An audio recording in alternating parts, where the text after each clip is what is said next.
Donald Trump has spent years showing us exactly how to destroy Republican candidates.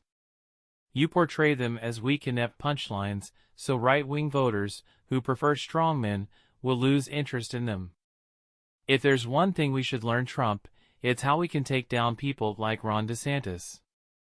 There's no reason for us to use Trump's obnoxious, slur-filled approach. But take that out of it, and he's given us the blueprint. It's so obvious when you think about it.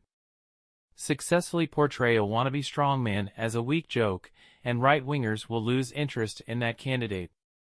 The method that most liberals prefer, which is to earnestly sound the alarm about how powerfully dangerous this or that Republican candidate is, never works.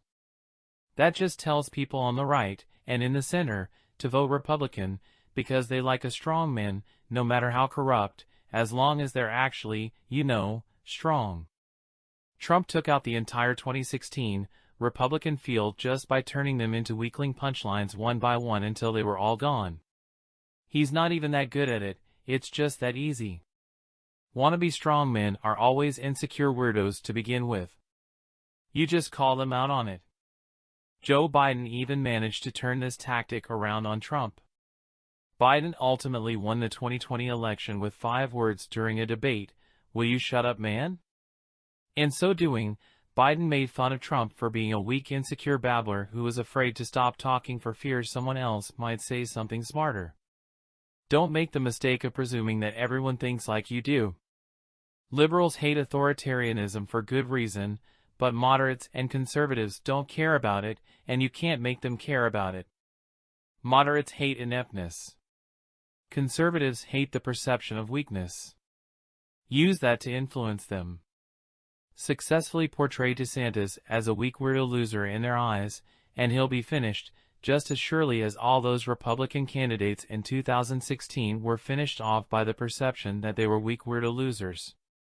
In a way, we're lucky that it's taken this long to finally indict Trump, because it's given him false hope that he'll get to be a 2024 player, which means he's already out there turning the other 2024 Republican candidates into weak punchlines in the eyes of right-wing voters.